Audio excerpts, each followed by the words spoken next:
We are talking here with a local guide and the person that runs the local Glastonbury online radio station, Steve Lee. So I'm going to ask him about myths and legends. So, Steve, tell me what to you myths and legends are. Tor, you're a legend. And not a myth. Myths and legends, well, these are the stories that have been told by our forefathers, and the gathering around the fires where the shamans would talk to the villages and the tribes, and there would be the great storytellers from the stars. And as each generation passes on that story through the times of Druidism and Celtics, and when the Romans came, etc., and then we started to scribe things down, maybe not as well as the stories were told. So it comes from that. And so to me, there's a thread of truth in everything through myth. There's always something there that's definitely true. And so the things that have stuck, especially with Glastonbury, are the major things are, of course, Joseph of Arimathea setting up the first Christian church in Europe, really, and then we moved to King Arthur. We had of course Bridie's Mound with Bridget. St Bridget is the first sort of not a nunnery, but the sort of female monk thing that went on there. We had St Patrick, St David, we had the whole line of Glastonbury Abbey itself, and all the monks and all the stages of the Abbey just rising up and rising up. It's inevitable connection to the Vatican and the Benedict monks and everything, and the way the church was run, and then and eventually its inevitable downfall, through King Henry the VIII, and everything that's moved on since then, so that we have now the modern Glastonbury. I suppose really Glastonbury Festival is the big thing that is the big global sort of temple, if you like, of music. And even in that, we had the Olympics in 2012, which showed Glastonbury as part of the opening ceremony. So it's a place of esoteric energy that people know about, or subconsciously tap into, whether they know it or not. So I just think this is a very, very special place, and it's all those myths and legends come together. Even Blythe Bond, the archaeologist who used channeling to find things like the King Arthur sites and a few others. It's weird the way it all works. But I think energetically, once you're tapped into it, it creates its magic for you on your own as an individual. When you understand what Glastonbury is all about historically, with its myths, and you come to understand, not only just understand, but engage with it in a way, your heart centre knows something more than it did before. I can't explain it really. It's a bit like is it tapping right into source and the vortices of energy and all those energy lines? So we had the two ley lines of the Michael and Mary lines that cross over in several places in Glastonbury. These crisscrossing, these vortices of energies, do they produce something? It is magical in its mythology and in its history. So that all three things come together very quaintly, like a Russian doll, if you like. And I think it's when you come here to town and to visit the sites, you're bringing something with you, but you're taking much more away.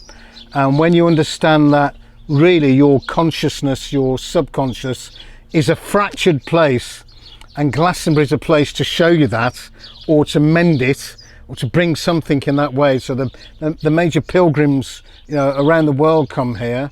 It does this extraordinary thing. But it's like ghosts. If you don't believe them, you won't see it. If you're shut down to such a degree, you won't connect like anywhere else. But if you're open-minded and your heart is open, or you feel that there's something there to understand, want to come and understand, and you're inquisitive enough to find out more at a very deep esoteric level, it will come to you. and you'll get that calling, and you'll want to be a part of this town, and you'll find that in that connection you take it back to your own towns, and there's something in your own cognitive resonance and heartfelt frequencies of nature that you take back with you, that I feel is a healing. There's a healing that goes on. I have no explanation for it. That's the mystery. That's from my perspective. So when you go around all these particular places, we centralize ourselves in this very spiritual essence of humanity and who we are. When that first church came with Joseph of Arimathea, so in that myth or in that reality, we don't know, because these were stories passed on for 700 or 800 years until they were starting to be written. Until those times, we can only surmise by the circumstances that bring us to those places. My personal favourite story as a tour guide is the Glastonbury sapphire, and that to me, its power, the sapphire power, lives with us today. And I won't say where it is, but I will say that it lives today very profoundly in a certain place. There is a linkage from the abbey itself, where the sapphire was donated by St David, and it takes us to our nobility today, and I find it quite extraordinary that this lives on, from that time, and it has this amazing power. And it lived in Glastonbury Abbey for at least 500 years before it was even found by Henry de Bois, the first Norman abbot, and that's written. So its proof was there. Of course, we've gone through a few little tumbles throughout the ages, but it's brought us to a place in our modern world where you can go and see it. But I won't say where, because it's not in Glastonbury, but it will link you quite nicely to other tourist spots. So if you want to go on that quest, there are many things. Somebody asked me a question the other day, which I'm not going to answer here, but there is in the abbey there is a four-finned salmon fish in the abbey inscribed somewhere, which is a very special thing, and you have to know what that's about and what that quest is. And when you found that, you can actually say you've really found the abbey. So to me, there are these very special things that go on, and there are some amazing tours, and everybody does their own individual thing. Some are extraordinary detailed. So if you want history, there are some extraordinary historic detailed things. I forget, I can't tell you in 1056 this happened and in 1057 that happened, but I can say it's the 11th century or the 12th century, but that's all you need to know, I think. So energetically, with the ley lines and with the myths and with the stories that came through, there is truth in everything.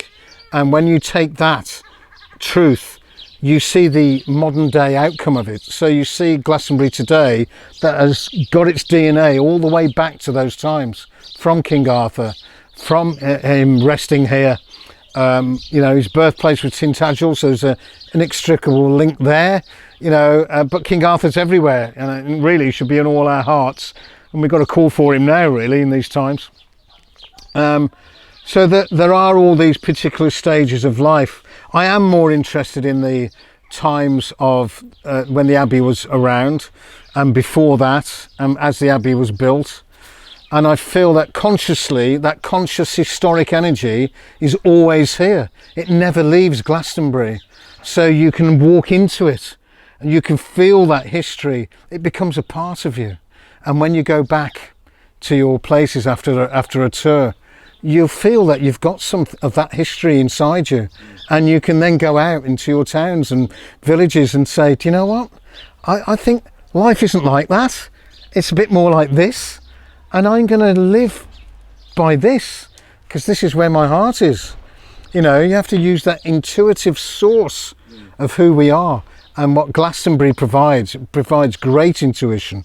It provides a great mirror to who you are, to your soul, to your very being. So if you don't like what you see, don't come to Glastonbury. But at the same time, if you feel there's something that you want to fulfill in your wholeness, then you must come to Glastonbury, because Glastonbury will give you that.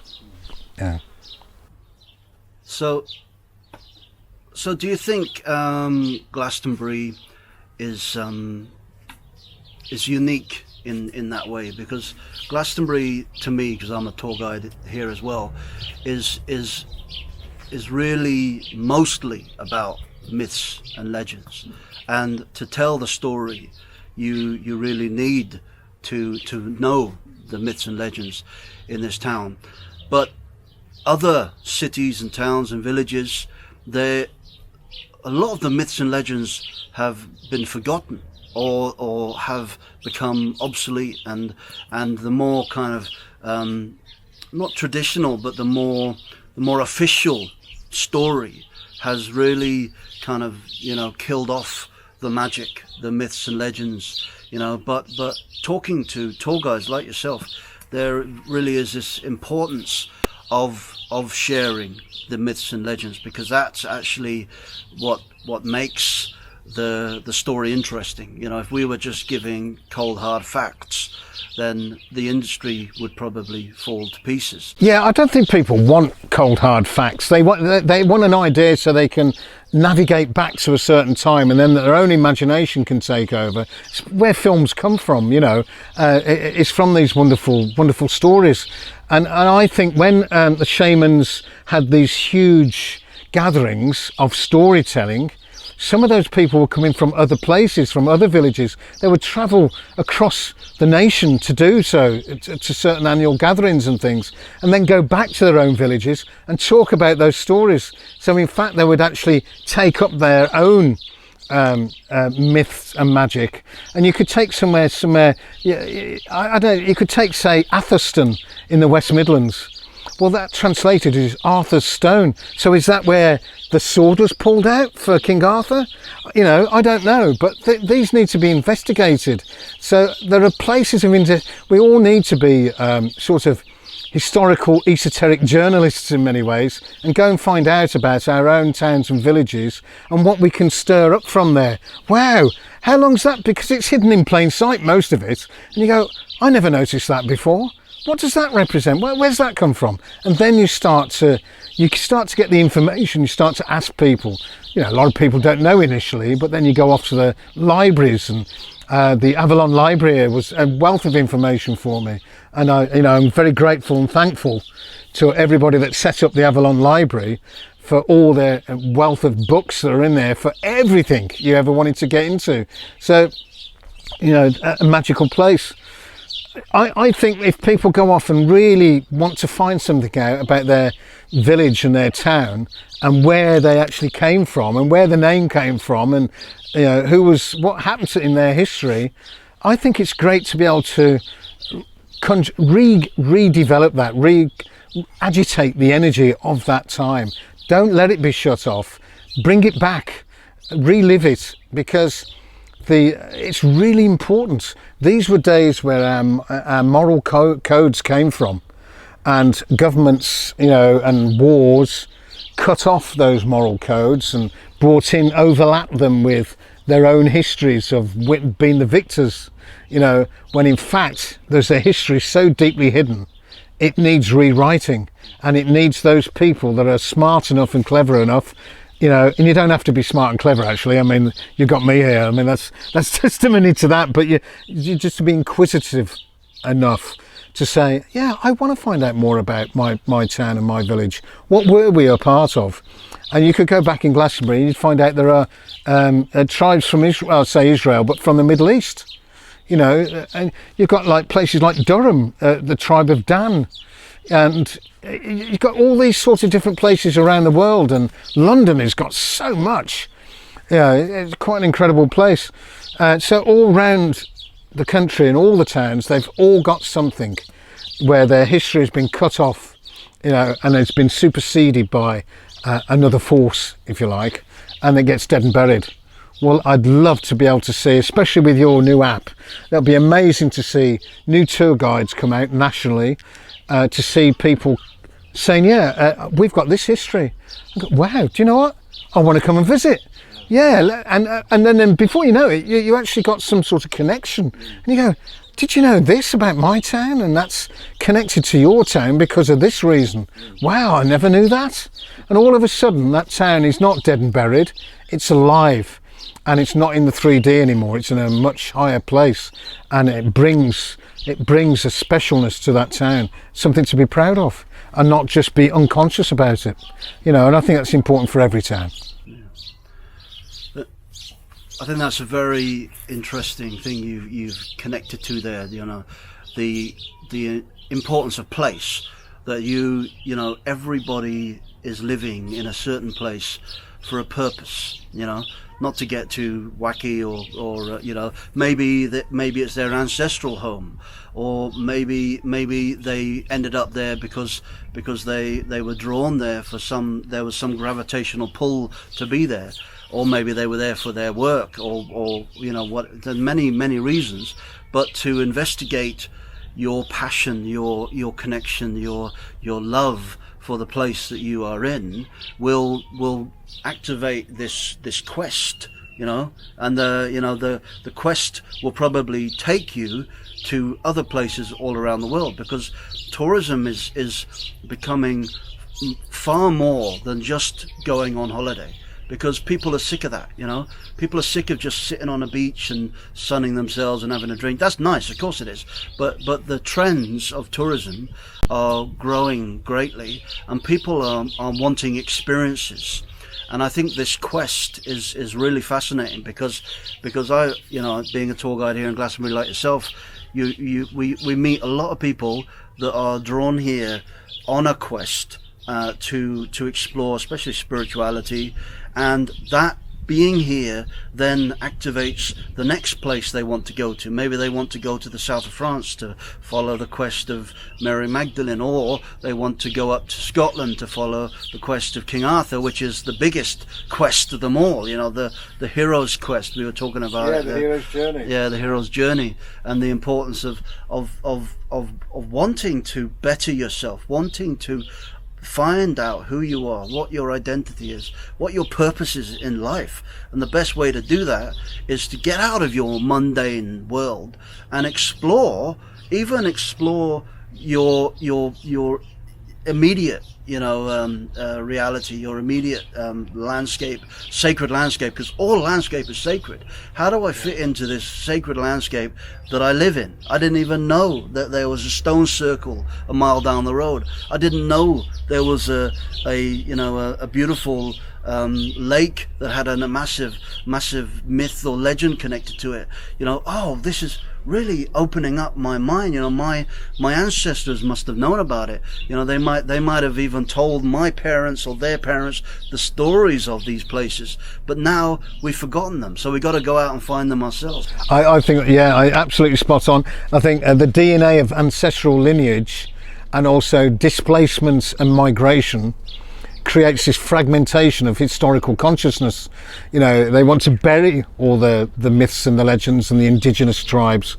Well, we all naturally have that in our DNA. So it becomes inherent that we want to go and discover where we come from in order to know where we're going, you know, in many ways. And I think that's got to be a human thing to want to do, a spiritual quest, even if it's just a family quest. It's amazing what you can find out about your own lineage and your own DNA, you know, through. And maybe that's a great chance not only to revisit or visit for the first time that history or that historical moment and those events, but it gives you a chance to heal, you know, to actually heal those lines, and it's being gratitude and thanks to say, wow, I've just found out, you know, somebody died in a battle that was my great grandfather, or they came from that area, or they could have been involved with that. Well, thank you, because if you hadn't gave yourself towards that, I wouldn't be standing here now, you know. So I think there's a lot to be grateful for, and I think there's a lot of healing to be done in that lineage. And once we're, you know, got all that healing done, so it brings us to the now moment, you know, what a world, you know. It'll just change. Well, it's changing all the time, but it'll just change even for the better all the time. And I think, yeah, you're spot on.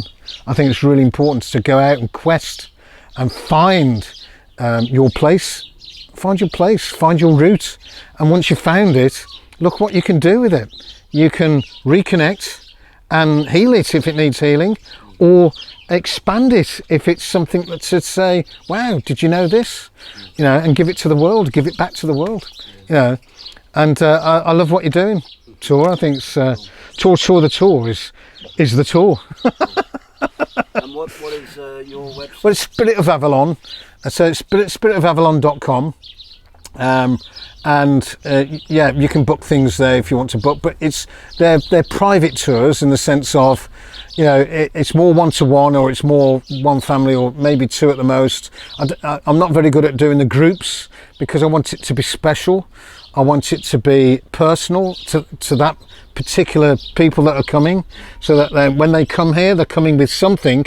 They're certainly going away with something else, you know, and it's to identify that within themselves. So that's what the tour is about, really. Cool. All right. So thank you very much, Steve. Really lovely to talk to you, and some really amazing, good ideas that you're coming up with there. So stay tuned, everybody. We're going to have many videos like this of tour guides that with many different views and their favorite myths and legends coming up. So do subscribe below, as they say, and click all the buttons that make you stay in touch with us, and however it works. And yeah, look forward to sharing some more inspiring videos in the future. Thanks very much.